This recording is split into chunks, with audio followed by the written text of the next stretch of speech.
I haven't seen these formulas in a while, right?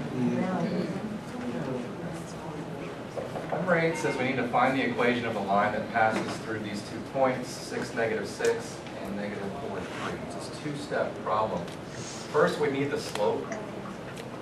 So I'm going to label my points x1, y1, and x2, y2.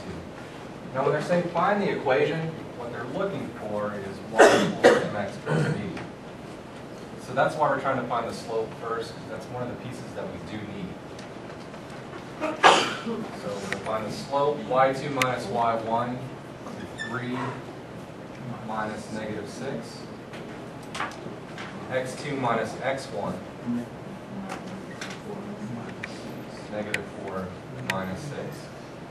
Now that 3 minus a -6, that's really 3 plus 6, correct? So 3 plus 6 is 9.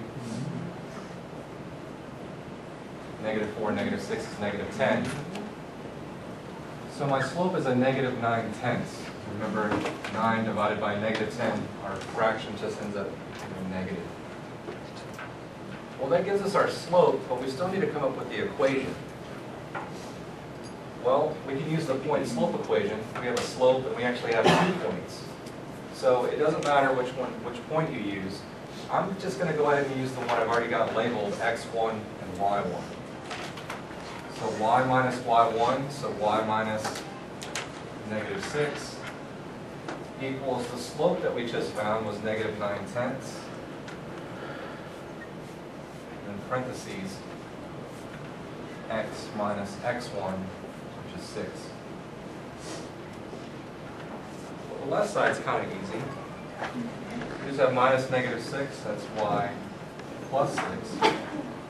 Then we have to deal with some fractions over here. A -9/10 times x. X.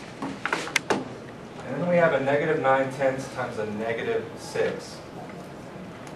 Well, we know it's going to be positive. Remember that you can put that 6 over 1. Then we can just multiply that across, right? So I'm going to do this work off to the side here. -9/10 times a -6 over 1.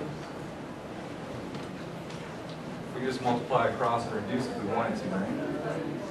That's a positive 54 over 10. Does that reduce? 27 and 2 fifths. We can just reduce it down to 27 fifths. Plus 27 fifths. Now we want y equal to mx plus b, so we still need to get y by itself. So what do we have to do at this stage? Subtract 6 to both. Subtract 6 to both sides. More fun with fractions, right? 27 over 5 minus 6. We can still put that over 1.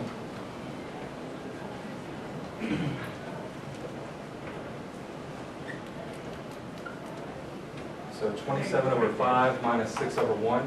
In order to add and subtract that, we need a common denominator, which would be what?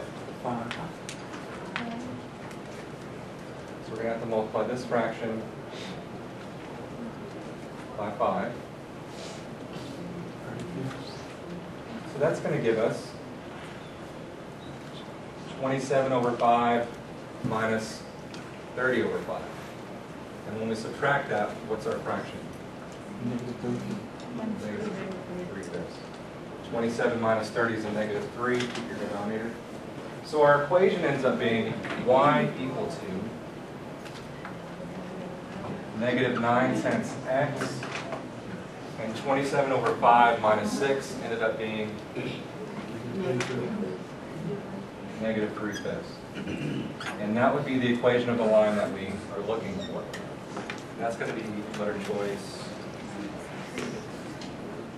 C.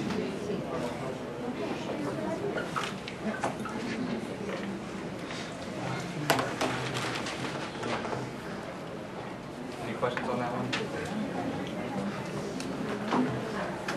At one of these stages, you could have multiplied to get rid of your fractions. You could have multiplied this equation by 10 to clear your fractions out. A few more steps, but you would have ended up getting the same answer. Any questions?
So we're looking at problem 9, and do you agree, really, this is just a fraction times a fraction? So, kind of reminds me of what we did with problem 6, except we started off with division of fractions, and then we changed it to multiplication by doing the same change flip. So we're at the stage where it's a multiplication problem, so I'm going to number them. 1, 2, 3, and 4. And we're going to have to do some factoring. So we're going back to that. So let's look at this part 1.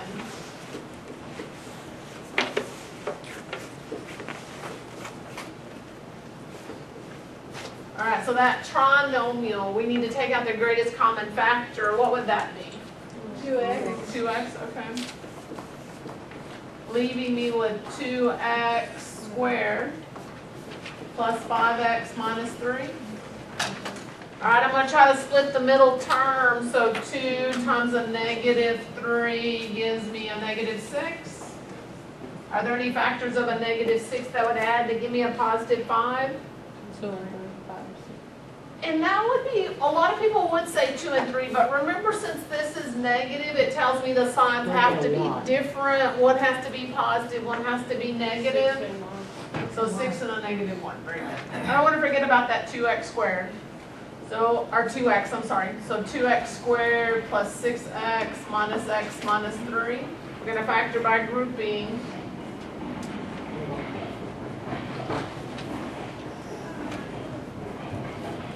All right, bringing me to x plus 3 times 2x minus 1, but I got to make sure I have what out in front? The 2x. All right, any questions on that part 1? Once again, referencing the numerator here. All right, let's look at part 2. I have x squared minus x minus 12.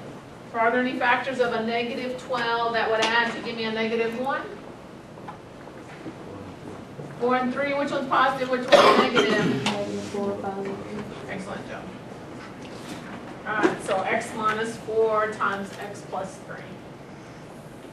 All right, let's look at that part 3.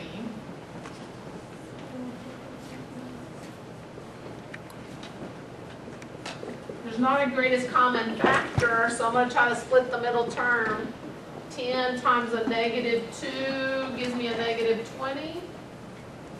Are there any factors of a negative 20 that are going to add to give me 1? Positive 5, negative 4. Okay, positive 5, negative 4. So I have 10x squared plus 5x minus 4x minus 2. I'm going to factor by grouping. What about that first grouping? 2x. Take 5x. Okay, take out a 5x, leaving me with 2x plus 1. What about this other grouping? Negative 2, leaving me with 2x plus 1. So we have 2x plus 1 times 5x minus 2. Once again, referencing only part 3. Only part 3. Yep. All right, what about this part 4? Factor out 4. Yeah, I've heard a couple of things. I want to say there's a greatest common factor. They said take out a 4. So we have to take out the greatest common factor first. So I'm going to take out a 4. All right, I'm left with 4x squared minus 1 inside the parentheses. 2x squared. 2x and 2x. What else? Plus and minus. Plus Plus 1 and minus 1. Excellent job. All right, so let's bring back to the problem all of our factors. All right, you have to help me so I don't forget something.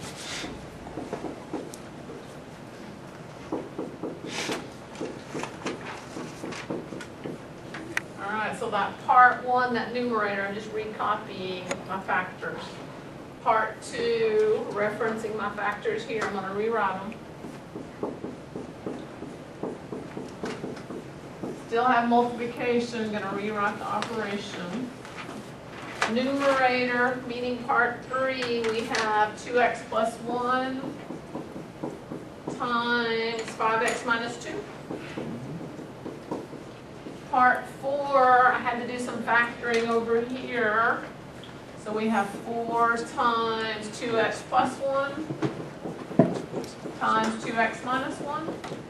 All right, let me give you a chance to look at all my factors in case you have some questions.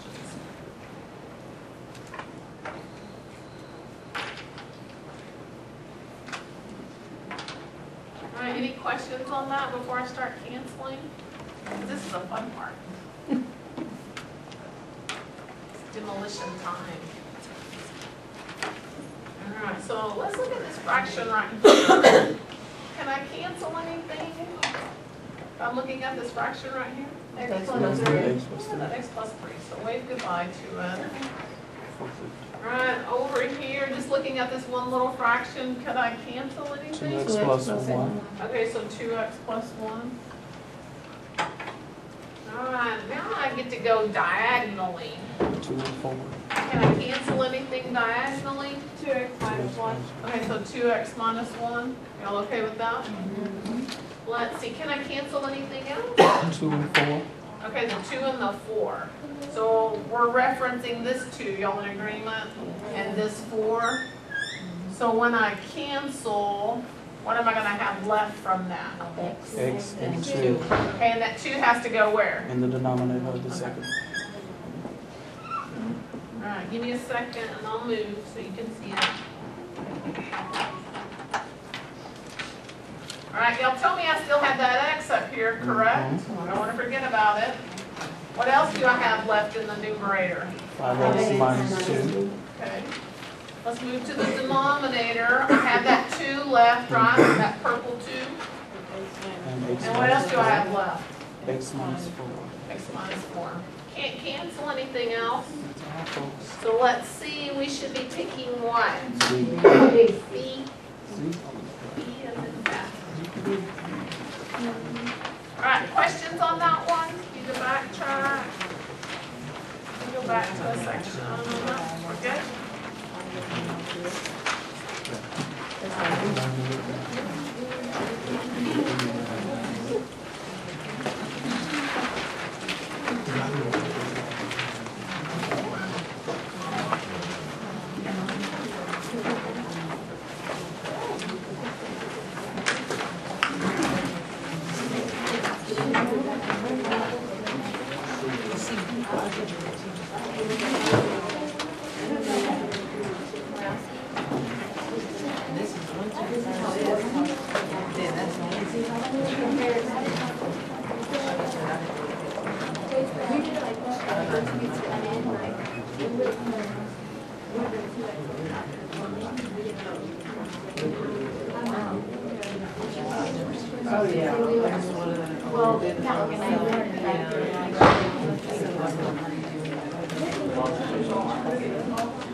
All right, there's a lot of information on that problem. Does everybody have everything in the other? On the 2, you see where the 2 on top? And aren't you multiplying, so what it means 2? You don't multiply the 2 times 5x minus 2. But that 2 cancels out with this 4 reduced. You'll get on the bottom. Okay. But the only thing you got left here is that x. So you don't multiply the total product? Are you talking about, Yeah, you don't. yeah, talking about like if you distribute it out. You know, Legal factor. You could have multiplied it out, but it wouldn't have both of those answer choices on there. Okay. So the answer is C. Right, so is it okay to erase number 9?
I'm kind of happy. that's good.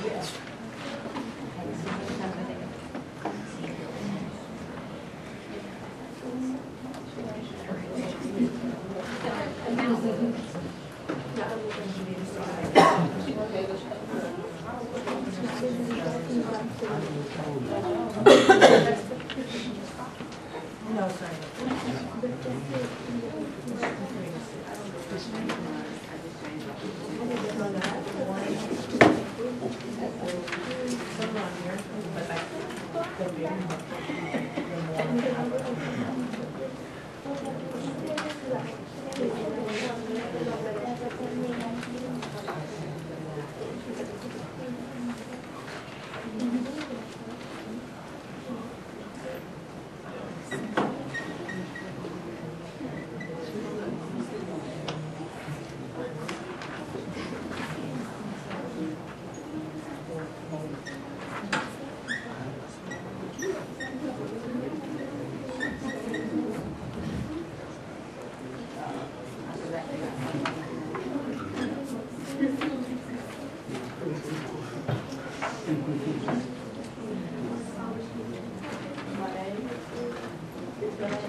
Number 10 is asking us to find the equation of the line that's perpendicular to 3x minus 4y equal to 4 that contains the point 6, 8.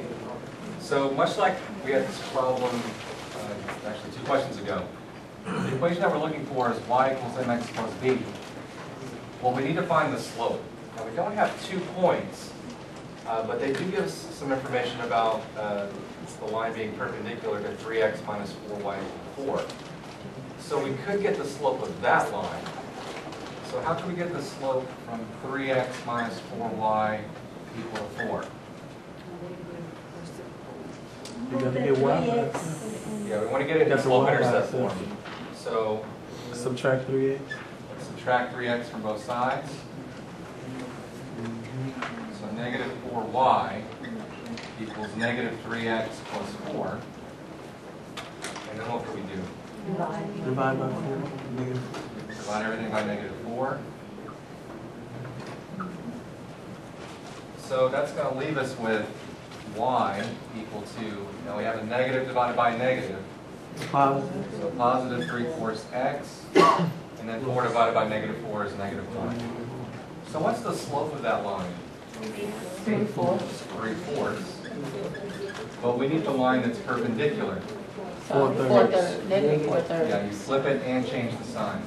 On the invisible symbol right here, this means perpendicular. Perpendicular slope equals negative 4/3. So that's the slope we need. It also tells us that it has to go through the point 6,8.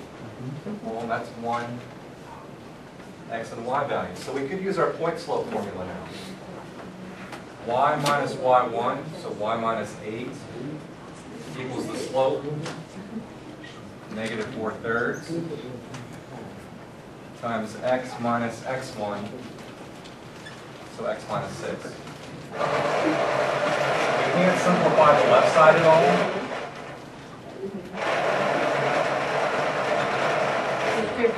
We can distribute that negative 4/3 times x minus 6. So negative 4/3 times x, 8 plus 8.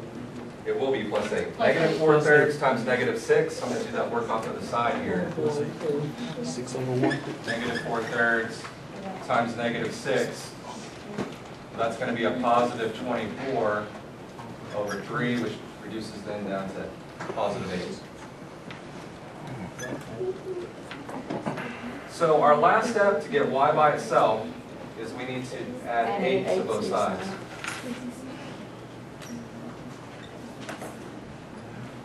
So my equation is going to be y equals negative 4/3 x, and then 8 plus 8, 16. That's the equation of a line that's perpendicular and goes through 6,8. And that's going to be answer choice 8.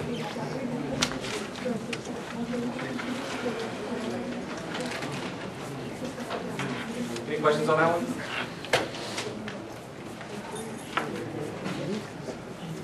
What if it had said perpendicular or parallel instead of perpendicular? What's the one thing that you have to do? 3/4. Right.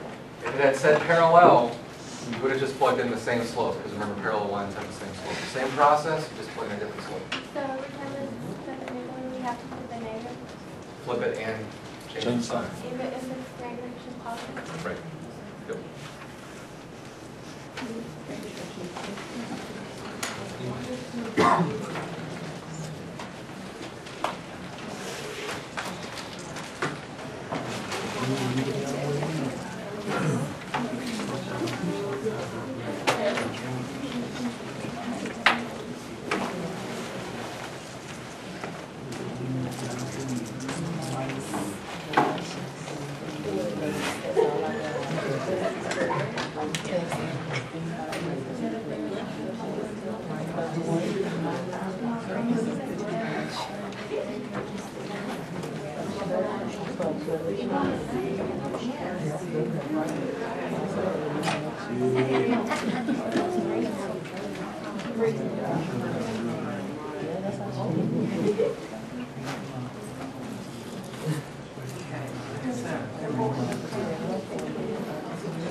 Is everybody good on problem 10?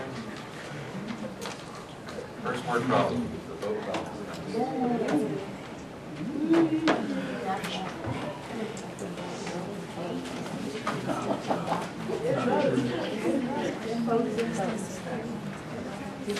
Good luck.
Our boat problem is going to involve the equation distance equals rate times time. So we really want to set up this table, kind of organize the information for us. One column for distance, one column for rate, another one for time. It gives us some information about the boat traveling downstream and upstream. So a boat which moves at 12 miles per hour in still water. Well, what is that? Is that a rate, a distance, or a time?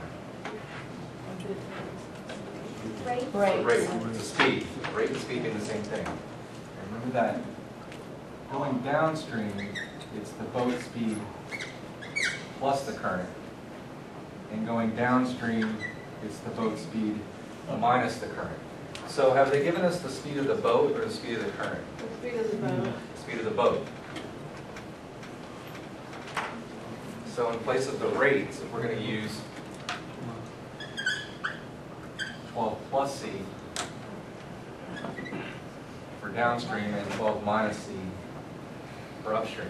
Because they're asking us what's the speed of the current. The very last sentence, they want to know the speed of the current. So that's our unknown value.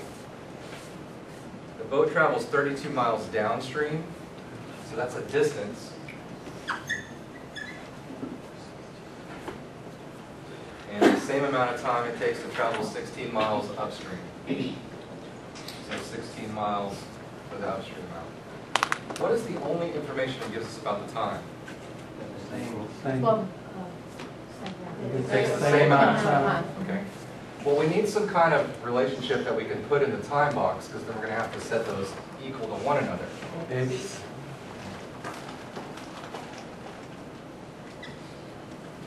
If distance equals rate times time, then time has to be equal to the distance divided by the rate. So we can just put our distance over rate, 32 over 12 plus C for downstream, and 16 over 12 minus C for upstream. Since it takes the same amount of time, they have to be equal to one another.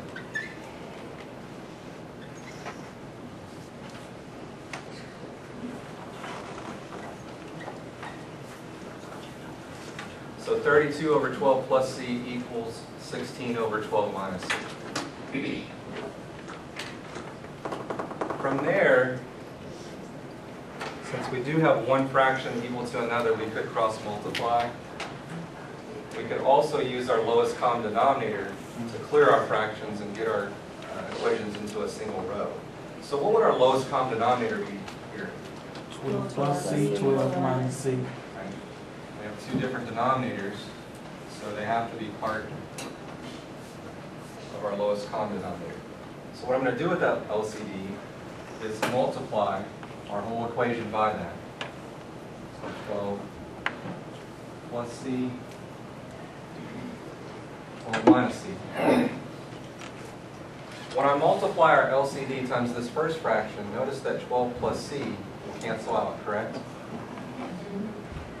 We're left with 32 times the remaining factor, which is 12 minus C. And that's going to be equal to, on the right side, we take 16 over 12 minus C and multiply it times our LCD. 12 minus C will cancel, leaving us with 16 times 12 plus C. So that step clears our fractions. From here, we're just going to get rid of our parentheses and solve our equation. So 32 times 12. Thank you. 32 times negative C is just negative 32C. 16 times 12. And then 16 times C. I forgot this. All right.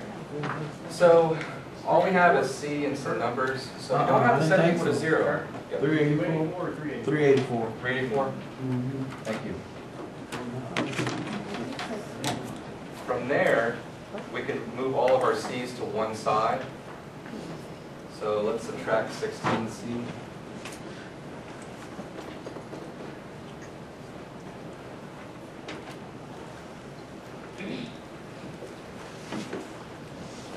So we have 384. Negative 32c minus 16c is negative 48c. And all we have left on the right side is 192. Well, we brought all our c's to the left side. So let's subtract 384. So that leaves us with negative 48c equal to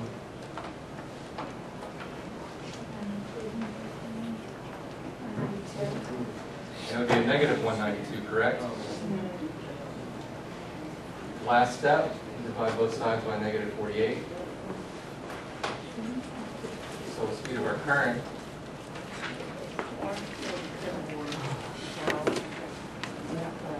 is 4 miles per hour. That's correct. And what letter twist is that in? It's coincidental, your current will not be C.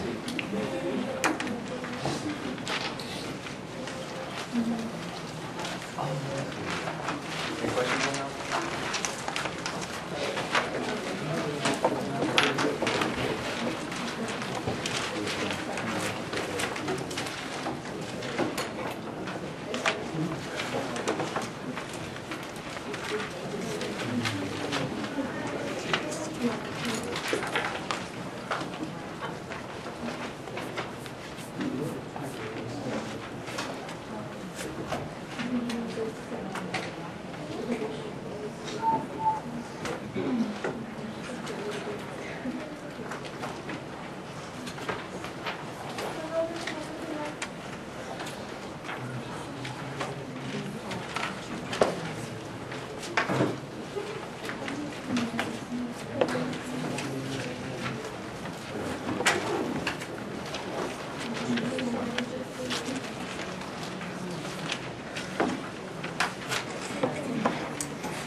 Is everybody good to go on question 11?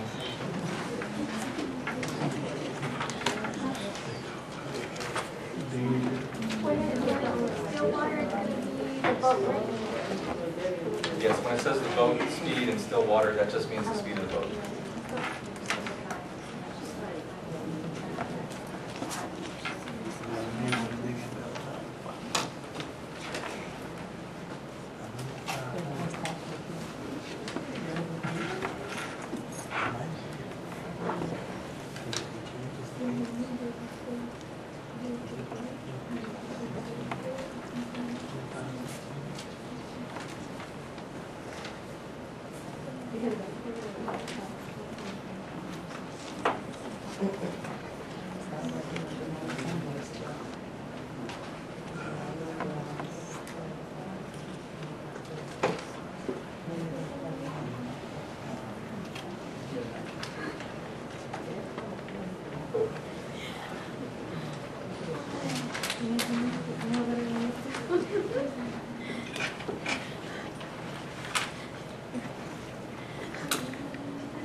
number 12 says we're going to be finding the vertex, 2x squared minus 5x plus 3. Vertex is a specific point on a parabola. So we need to remember a certain formula to find the x and y values for the vertex. To find the x value of the vertex, we need negative b over 2a. And remember that from our formula here. A is the number in front of x squared, b is the number in front of x, and c is the last number without an x. We only need b and a here. So negative b will be negative 5, 2 times a, 2 times 2. So the opposite of negative 5 is 5. 2 times 2 is 4. So the x value of vertex is 5/4.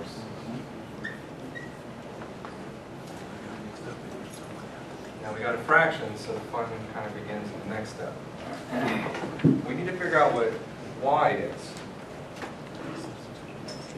So remember, our original equation was y equals 2x squared minus 5x plus 3. Well, if we know what x is, we can just plug it in, and whatever our result is, that'll give us y. So y equals 2, 5/4 squared minus 5 times 5/4 plus 3. Well, we need to follow our order of operations here. We have to take care of the exponent first. So what's 5/4 squared? 25.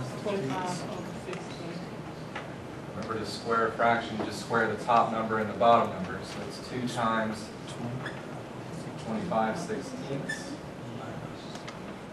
I'll take care of the multiplication in the next step. Our next step would be multiplication. We need to get rid of the parentheses. So we have 2 times 25 over 16. 50 over 16. We can just put that 2 over 1. So 2 over 1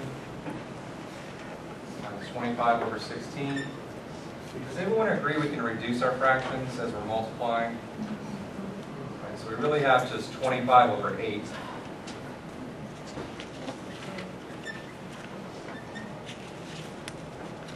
Now we have a negative 5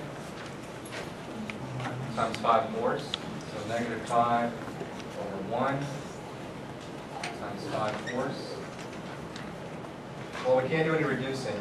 So negative 5 times 5 is negative 25 over 4.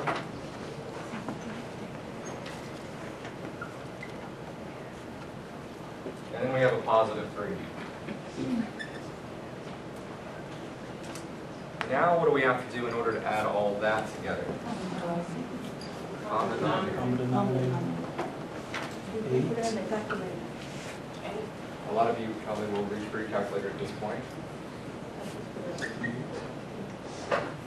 What would the common denominator be? 8. 8. I'm going to go ahead and put that 3 over 1. So in order to get 8, we don't have to do anything to this one. 8. We have to multiply that one by 2, and this one by 8.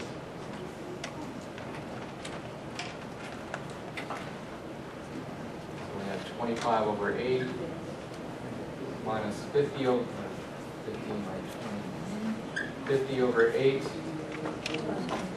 24 over 8. Well, now we can just add and subtract across. 25 minus 50 is negative 25, and then a negative 25 plus 24 would be a negative 1 over 8. So our vertex ends up being the point 5/4, negative 1/8. And that's going to be answer choice A.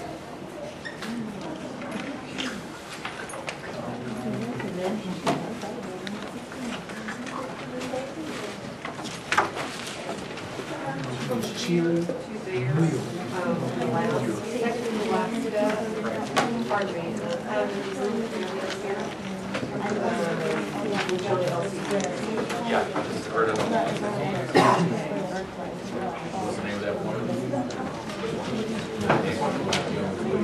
Finding the vertex. Well, the vertex is points, so we need an x and a y value. So to find the x value, use negative b over 2a. Then once you find that, you plug that in and figure out what y is.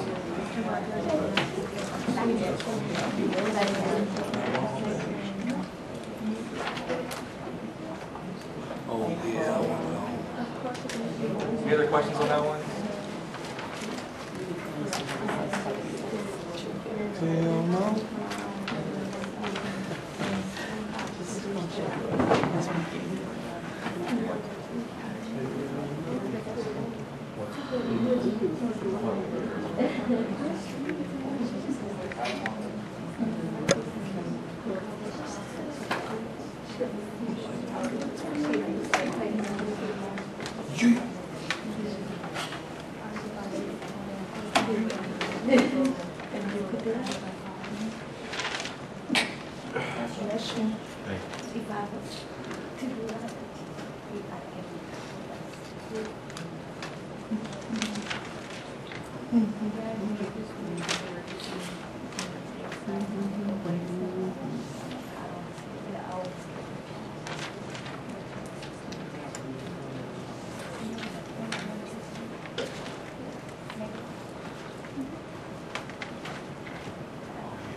Oh, yeah, they hum.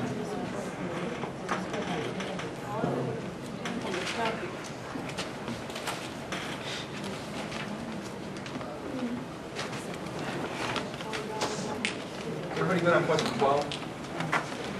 Yes. Working on 13.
Number 13 is asking us to divide.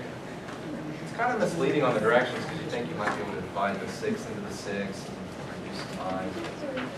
The thing is, you really can't reduce that way. Well, we can't have an I in the denominator of a fraction because it represents a square root. So we have to multiply by something called the conjugate, which is the same as the bottom except a different sign in front of the I. So we're going to multiply top and bottom by 6 plus 2i. And by doing that, that's going to end up canceling out our i's in the bottom. We have to FOIL on the top and the bottom here. So we can really look at it with parentheses. So on the top, if I FOIL, I've got 6 times 6, 36. 6 times 2i, 3i times 6, and then 3i times 2i. Don't forget to square your I. You are taking an I times an I, which is I squared. On the bottom, we also need to FOIL.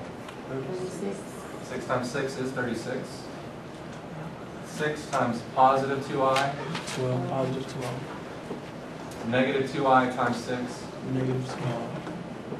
And then a negative 2i times a positive 2i is negative 2i squared. A couple things we need to remember here.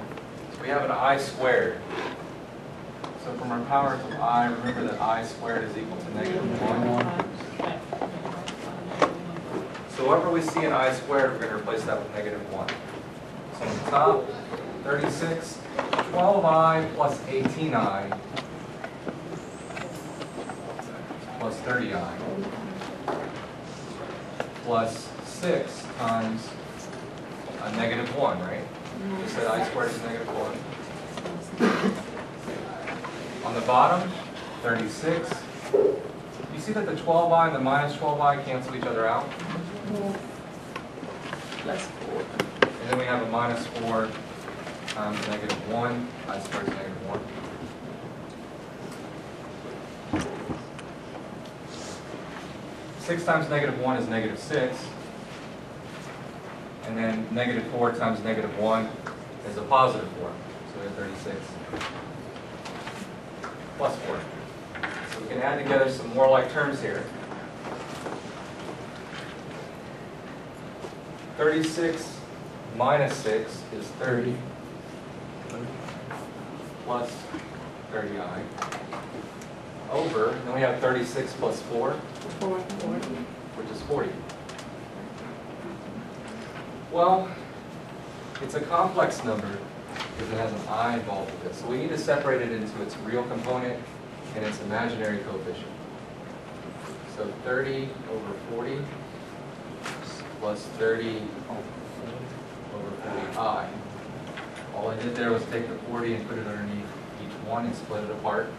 Can we reduce both of these fractions? To 3/4. Right, 30 over 40 is 3/4. And 30 over 40 again is 3/4 and I. That's simplified. It's in standard complex number form. And that's the answer choice. Is that D? Is that right?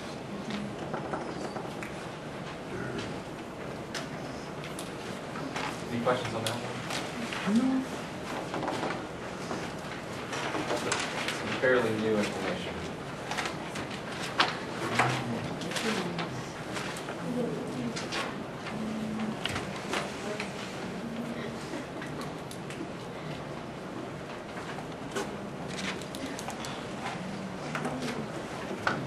Yeah. I was just gonna ask about the I, but I realize now it's gotta be I squared to be minus 1. Yeah. And that's only one I in 100.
Everyone done with 13?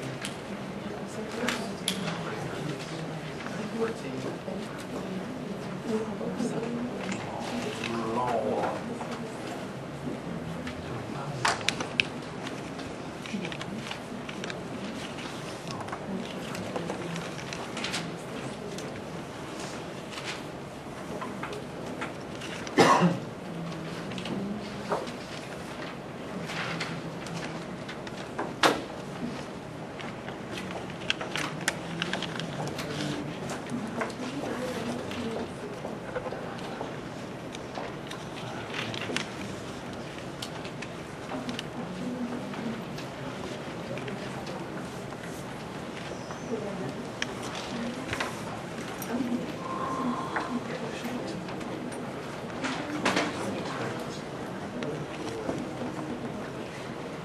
Back from the land of chapter 2 again.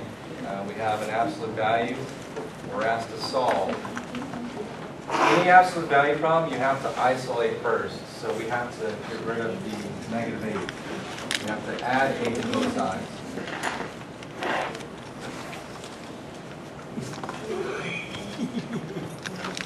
So a negative 1 plus 8, 7. Remember also that absolute value deals with 2 separate equations. So we have 2 possibilities. One is that 2x minus 3 equals positive 7.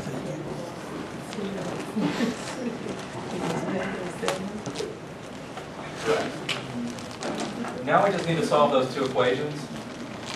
So add 3 to both sides. 2x equals 10. And then divide both sides by 2.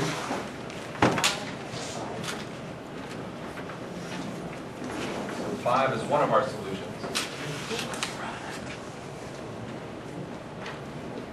Adding 3 to both sides, we get 2x equals negative 4. Then if you divide both sides by 2, x ends up being negative 2. We're going to put them in a solution set in this problem. So our 2 answers are negative 2, 5, which is going to be answer choice A.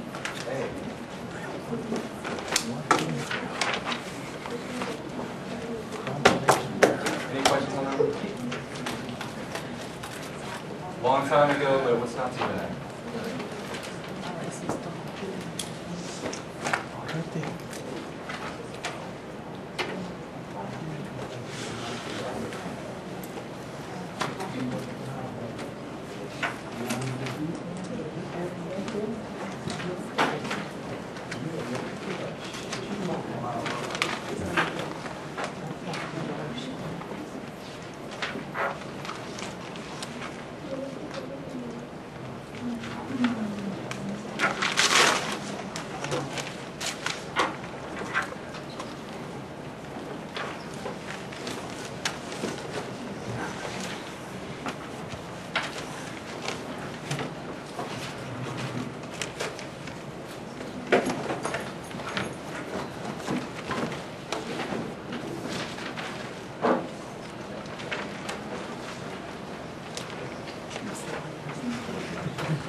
Everybody good on 14?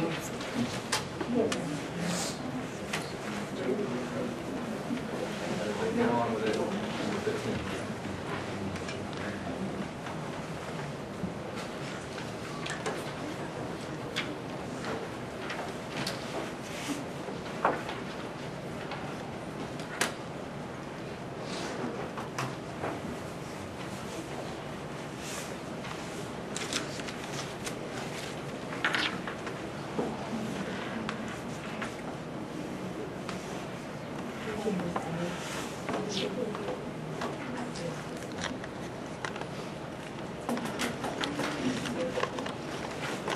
15 says to factor, we have 81x to the 4th minus 16. It only has 2 terms, so it has to be a special kind of factor. And it's a difference of squares. Everybody agree with that? Yes. We have 2 perfect squares separated by a minus sign. 9x squared. There's 9x squared plus 4 and 9x squared minus 4. Don't let this problem trick you up, because you see that answer choice A has 9x squared minus 4 in it, correct? Right. But it's not factored completely. When they say factor, you have to factor it all the way down. This first part is a sum of squares. Sum of squares does not factor. But 9x squared minus 4 is still a difference of squares. We can take that further. 3x plus 2 and 3x minus 2. So completely factored, these are our 3 factors, and it says one of the factors is, it would be C, the 3x plus 2 one. Yeah. So that would be C. So be careful. The only way you can really get tripped up on that one, don't pick your answer until it's completely factored. They do have one of those as the answer choice.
Any questions on this one before I erase? Any questions on this one?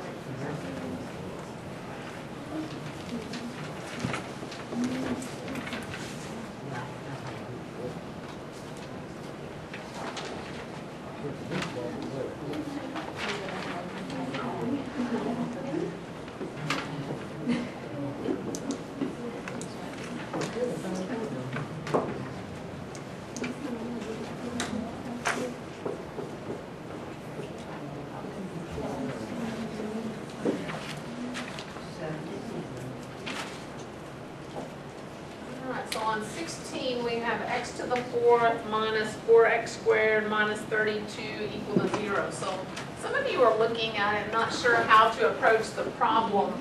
But remember at the very beginning of the semester, we talked about solving equations that were nonlinear, and I'm noticing it's nonlinear.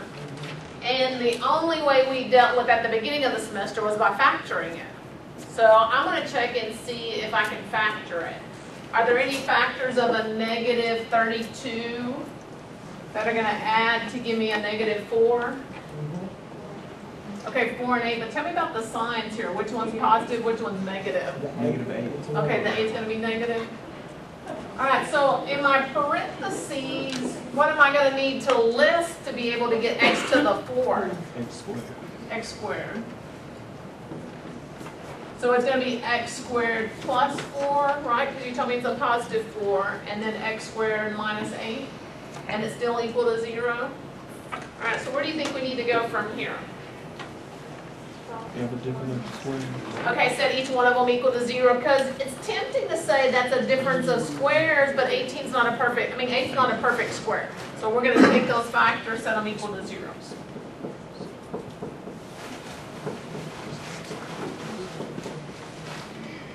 All right, I'm trying to solve for x, so I'm gonna subtract 4 first. So x squared equals a negative 4. So where do I go from here? Okay, we're gonna use the square root property, so x is gonna equal the plus or minus square root of a negative 4. Remember, we have to have the plus or a minus. What about the negative underneath the square root? Okay, it's gonna come out as an I. What about the square root of 4? So it's gonna be plus or minus 2i. So that really represents 2 answers. Y'all in agreement because of the plus or minus? That's 2 answers. All right, let's go over here. We're still trying to solve for x. I'm gonna move the 8 to the other side by adding. All right, so I have x squared equaling to 8. What do I need to do now? Okay, we're going to use the square root property. So x is going to equal the plus or minus square root of 8. Once again, you got to have the plus or minus. 8's not a perfect square, but can we kind of break it apart where a factor is? Okay. Positive minus the square root of 4.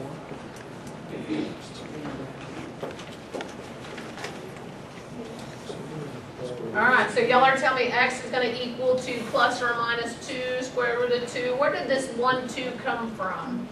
The square of the That's right, taking the square root of the 4. All right, so how many answers do I have total? 4. I have 4 answers. So I need to look on my review sheet, and which one should I be picking? See, y'all in agreement? So they just have them all listed, rather than saying plus or minus, they list them all. Any questions on that?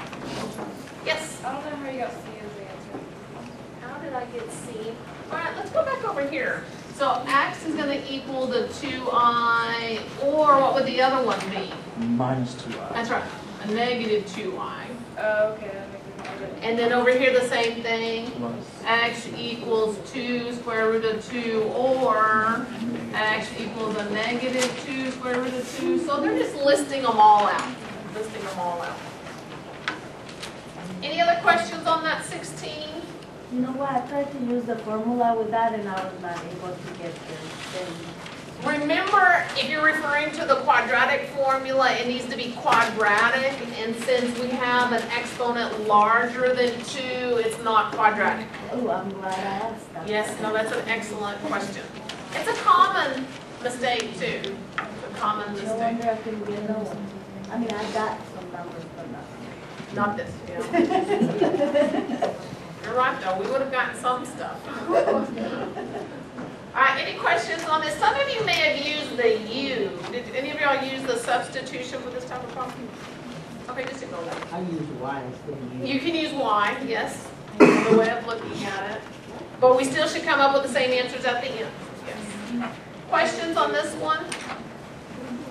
All right, we're moving right along.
Okay,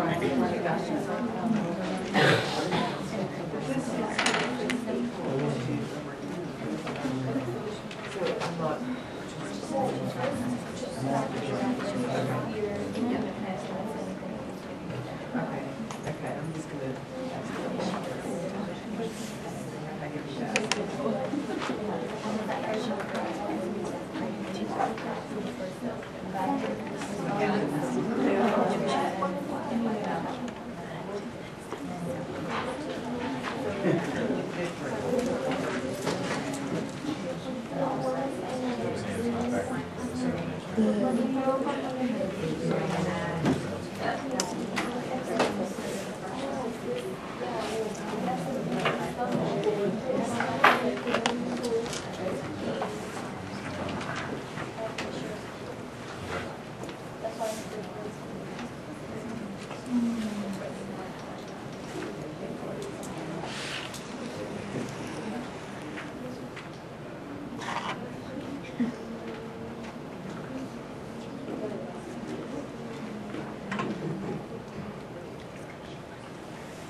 Can I erase this one? Are y'all okay with the information, or are you still trying to copy down a couple of things? We're good?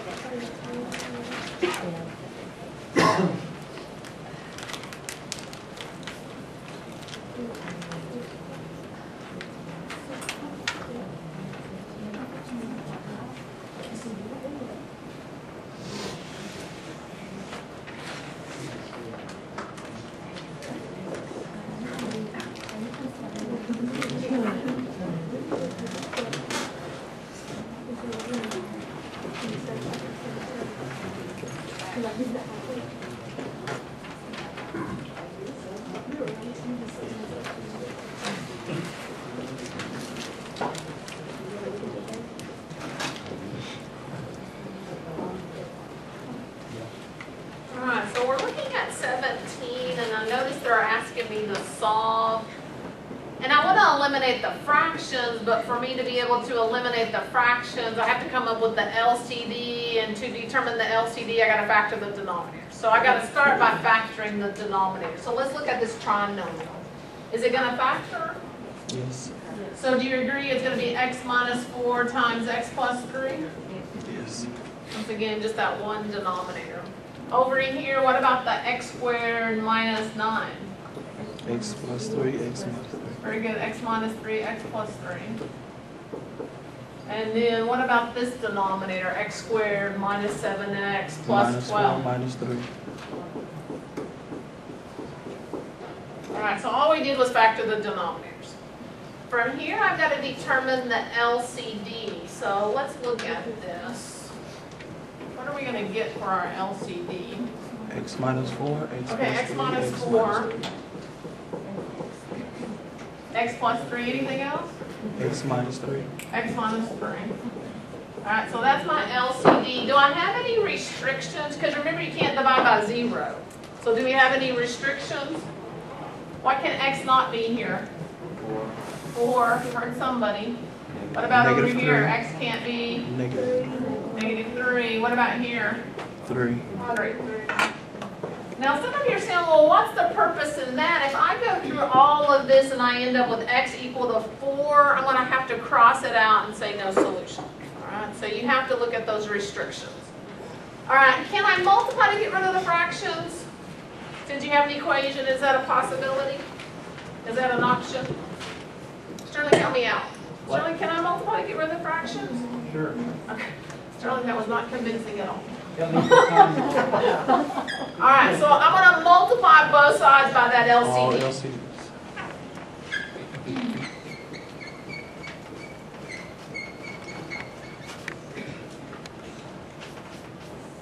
So once again, I'm multiplying both sides by the LCD.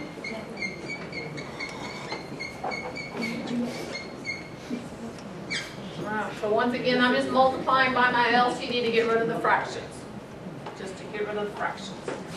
All right, let's see what's going to happen. Do you agree that x minus 4, they're going to cancel? X plus 3, they're going to cancel. So I have 4 times what? X minus 3. X minus 3. And that's nice and pretty. All right, plus x minus 3 is going to cancel with x minus 3. X plus 3 is going to cancel with x plus 3. So what am I left with? X minus 4. X minus 4. Equaling to, let's see what's happening over here. X minus 4, they're going to cancel. X minus 3, they're going to cancel. So it's 2 times what? X plus 3. X plus 3. All right. So let's look at what we have. That just looks beautiful. All right, so let's distribute the 4. 4x minus 12.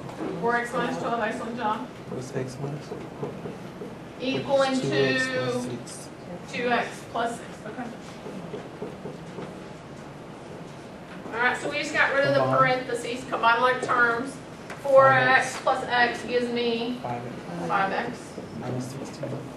Equaling to 2x plus 6. All right, give me a second and I'll move out of the way so you can see what I have. I like to move my x's to the same side first. So how would I move that 2x to the left? By taking 2x. Subtracting 2x, subtract. Yeah, we're going to subtract. That's going to give me 3x minus 16 equaling to a positive 6. All right, what else do we need to do? 6. All right, we're going to add the 16. So 3x is going to equal to 22. 22. Oh my gosh, we're almost there. What else do I need to do? Divide by 3. Gives you 7 and 1. So we have 22 over 3 or 7 and 1/3. Usually we leave it like this in algebra, right? We usually don't change it to a mixed number, but it means the same. All right, which one are we looking for on our answer sheet? Well, let's see how it's worded. It says the solution is a number between, meaning if I was looking for this on the number line, what would it be between? 6 and 10. 6 and 10, so we're looking at C. C as in cat. Once again, what if I had ended up with x equal to a -3? What if I ended up, there'd be no solution? Okay, so be careful. There's a reason why I looked at those restrictions, just in case I ended up with one of those numbers. Any questions on this one? Need to backtrack. Sometimes you don't know the answer to your question unless you ask. I can tell some of you are really staring at it, so if you need to ask me something, let me know. I don't buy it with the first question. down number of amounts. Hanging there, are we good? Sterling, make sense, sir? Yes, ma'am.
Is everybody done with problem 17?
Number 18, we have a system of 3 equations.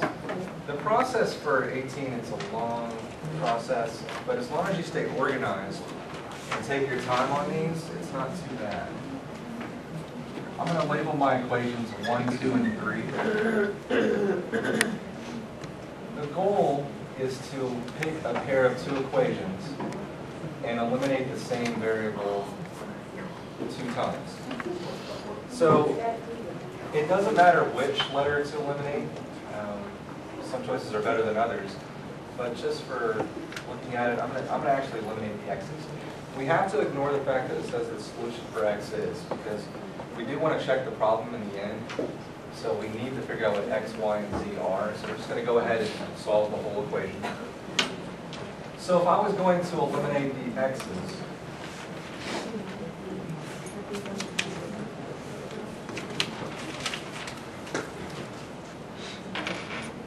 I could use equation 1 and 2. Do you agree that if I multiply equation 2 by negative 2, that would eliminate the x's? So I'm going to take equation 1, I'm going to take negative 2 times equation 2. So 2x minus y plus 3z equals 4.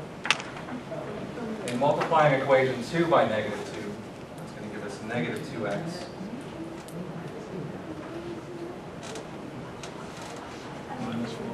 negative 4y plus 2z. And don't forget that you do have to multiply the other side. So negative 2 times negative 3 is a positive 6.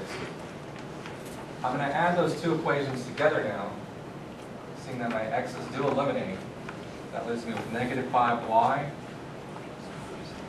plus 5z equal to 4 plus 6, which is 10. I have a new equation. I'm going to call that equation 4. I'm going to pick another pair from my original 3 and eliminate x again. I'm going to use equation 2 and 3, because if I do that, all I'm going to have to do is multiply equation 2 by negative 4.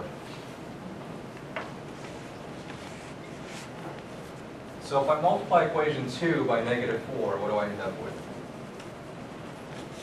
Negative 4. Negative 4x. Negative 4 times 2y. Negative 8y. Negative 4 times negative z. Positive 4z. And then taking negative 4 times negative 3. That's a positive 12. Remember, equation 3 we don't have to do anything to. It's already got the 4x that we need to eliminate.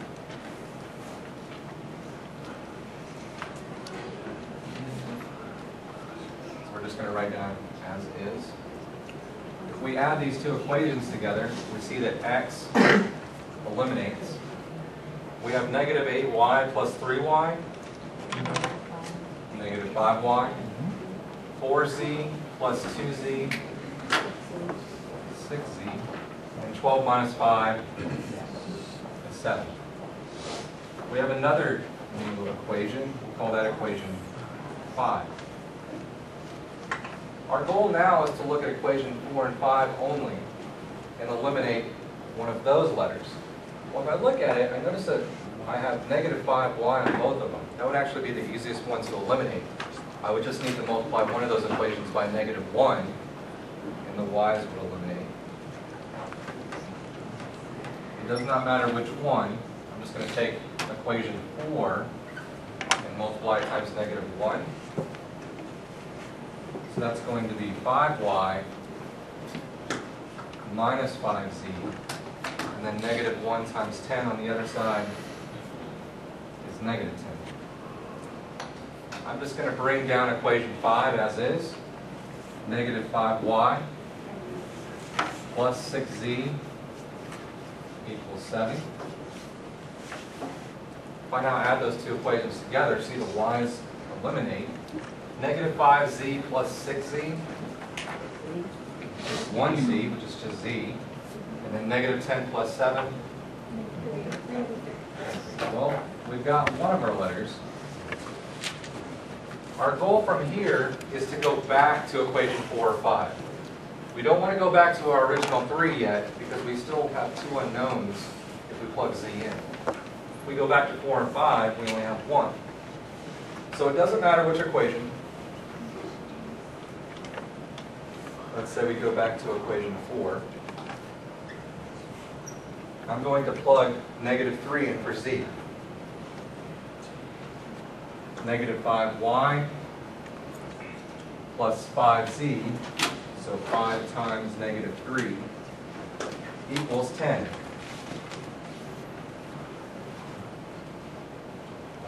So I've got negative 5y. 5 times negative 3, negative 15.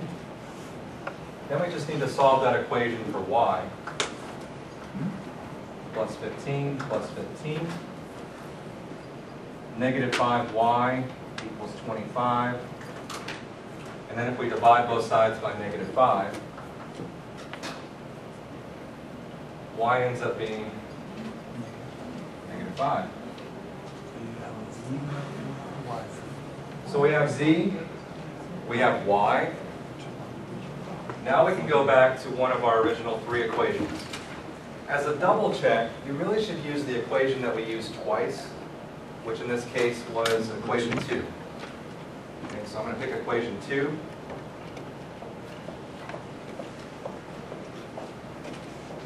We have x plus 2 times y, which we found to be -5, minus z, which we found to be -3. So don't forget to put that negative sign in front of the -3. Equals -3. So we have x. 2 times -5 is -10. -3 is +3. -10 plus 3 is -7. And then if we add 7 to both sides, x ends up being equal to 4.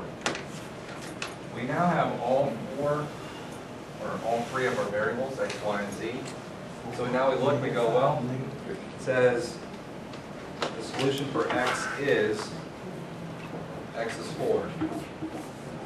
So our solution is A. Organization is the key to that problem. Any questions on that? Just a long process.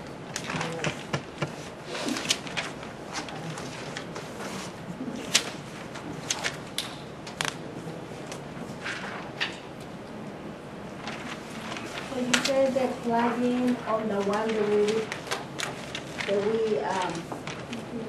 repeat twice, that is better. It's better to do that one because that kind of double checks your work as you're going.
Any questions on this problem? Any questions on that? Anybody still copying down information?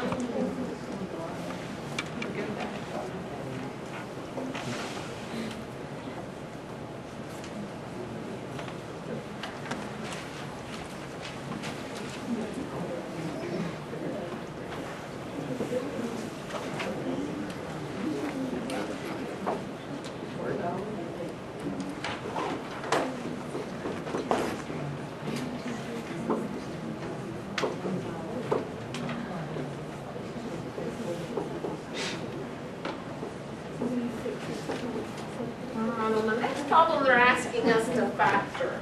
So we're going to start off by looking for the greatest common factor. And what would that be? 3AB. 3AB. All right, inside the parentheses, what are we going to list? A cubed minus 27. Minus 27. All right, so I'm looking at the information inside the parentheses, noticing the exponent, and I also notice subtraction, thinking, well, maybe this is a difference of cubes. All right, y'all remember the little formula, A cubed minus B cubed, what does it give me? A minus A minus B. A squared A squared. minus The minus plus AB plus B squared. Excellent. All right, so I don't want to forget about my 3AB, so I'm going to put my little arrow there. In my class, we do the little triangle box. All right, so I'm trying to figure out what cube's going to give me A cubed.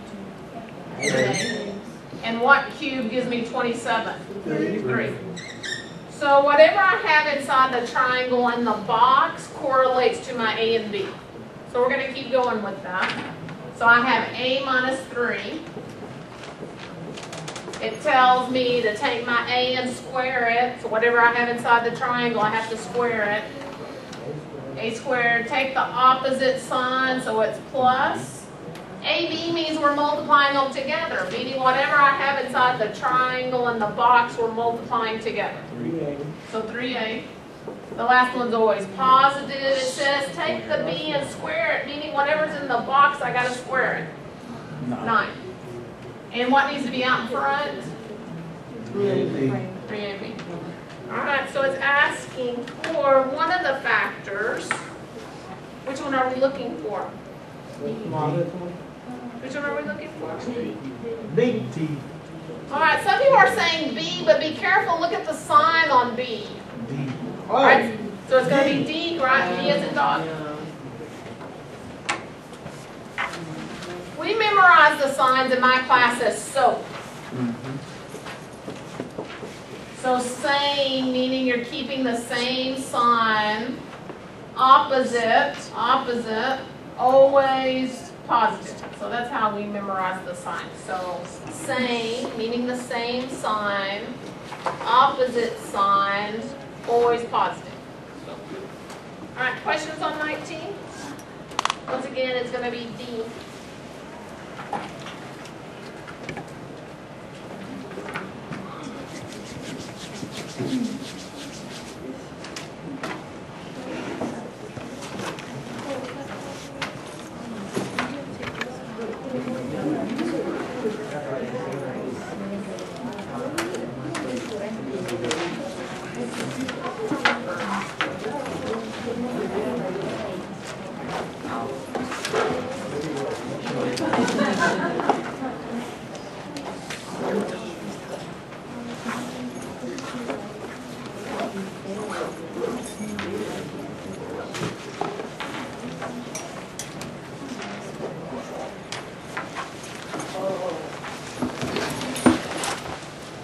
Anyone need number 19?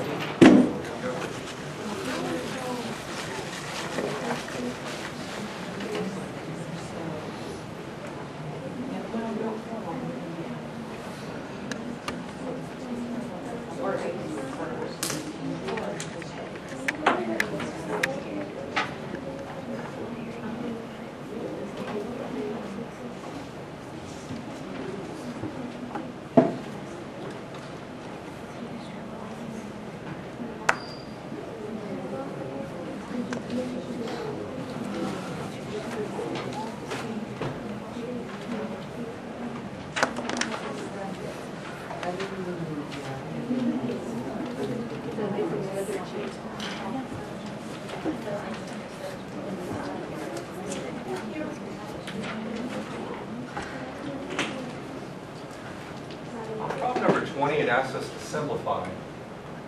What this problem basically comes down to is adding and subtracting like terms. We have to do what's inside the brackets first, as order of operations. And be careful, this is just addition. Don't FOIL this out. They're not being multiplied times one another, they're just being added.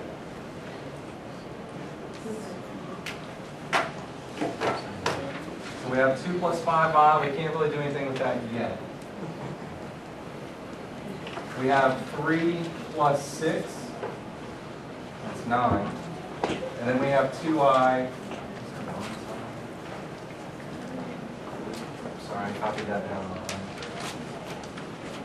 That's actually 6 minus I in that second set of parentheses. Then I have 2i plus minus I. So 2i minus 1i plus I. So inside the brackets we have 9 plus I. At this stage, we need to basically distribute that minus sign. That's like saying there's a negative 1 on the outside of that bracket. So we have 2 plus 5i, and then negative 1 times 9, negative 9. Negative 1 times positive I is negative I. We can add together like terms. 2 minus 9 is negative 7. And then 5i minus 1i is plus 4i. It's in standard form, a plus bi. Now we look at our answer choices, and it doesn't show up on A, B, C, or D. Close on a couple, but it actually doesn't match any of them. So E, none of these is our answer choice. Any questions on that one? All right, last one.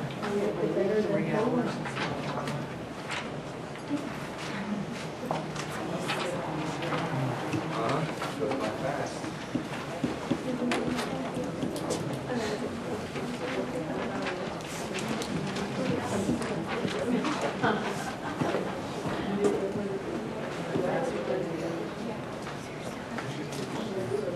Any questions on 20? Any questions on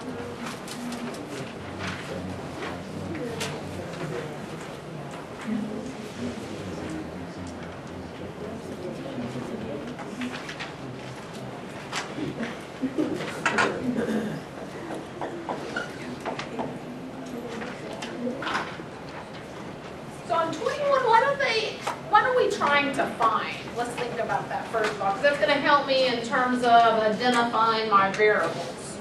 So what information am I lacking? I mean, we're investing money. Do we know how much money we're investing into each account? No. No. Okay, so that's what we need to look at. So we're going to let X represent money invested at 12%. And we're going to let Y represent money invested at 15%. All right, once again, like Sterling was saying, we don't know how much money was invested in each account. We know the total amount of money. What's the total amount of money? 12,000. 12,000, so we have X plus Y equaling to 12,000. That's the total amount of money. Somehow I'm going to incorporate my interest rate to end up with an interest of 1,650. So what am I going to do here?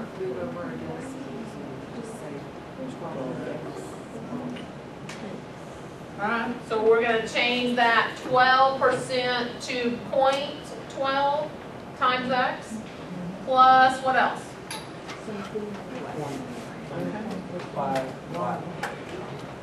So we're changing our percent to a decimal. I keep telling my students with the interest rate, you have to be using, with the interest money, you have to be using the interest rate. So people get confused on which number to use with which equation, but the interest has to go with the interest rate. All right, can we multiply to get rid of the decimals if we wanted to? Yes. Yeah, it might make it easier. So what would we multiply this equation by if I wanted to eliminate? 100. And whatever I do to one side of the equation, I have to do to the other side? Y'all okay with that? Yep. All right, tell me what I'm going to have if I multiply through by 100. 12x equals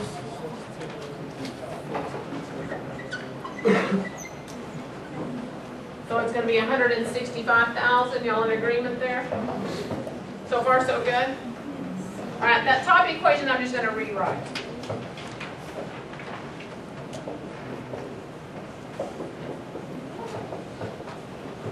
All right, so we're dealing with a system of linear equations in two variables, and to me it's set up for the addition elimination method. It just seems kind of nice and neat the way it's listed.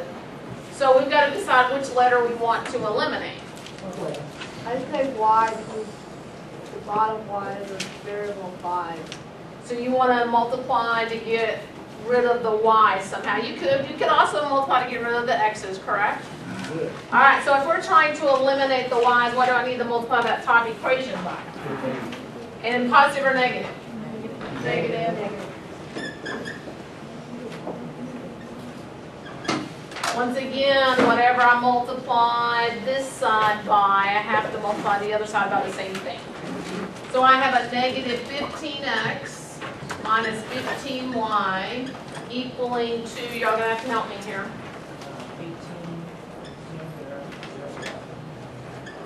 All right, y'all in agreement there? So we have a negative 180,000. Oh, I'm not saying anything. Yeah. Okay. I heard Sterling. But you know, I'm not sure I should trust that. Sterling gets me into trouble. You're not getting that? All right, double check me, y'all. That 12,000 times a negative 15. Oh, sorry. That's okay. Sterling, did you check me? No. I didn't think just so. agree. That's right, it's correct. It is okay. That's okay.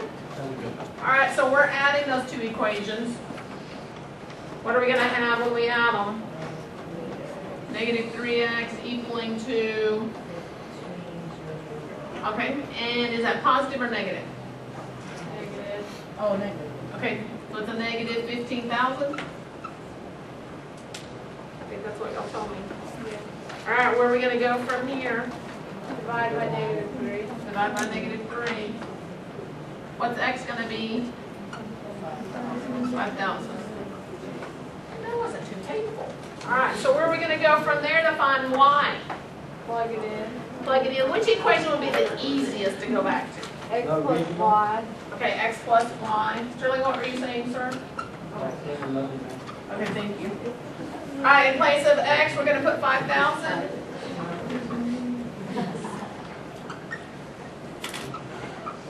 Once again, I'm taking my answer here. I heard someone say they were a little lost. I'm taking my answer here of x, plugging it into the top one. How am I going to solve for y? Move it 5,000. Okay, we're going to move that 5,000 by subtracting it. So what's y? 7,000. 7,000. All right, I like to go back and write them with my let statement so I don't accidentally pick the wrong one. So x is 5,000. That's in reference to the 12%. How much did we invest in the 15? 7,000. All right, let's look at the question. It says, how much money was invested at 15%? 7,000, so which one should I be picking? B. Any questions on this one? Any questions? If you'll take a moment and fill out the evaluation, we would appreciate it. We hope that y'all do well. Hopefully we'll see a lot of hundreds. Remember, there's going to be another review on Saturday, 9:30 to 12:30 in a different classroom. I think it's 1344.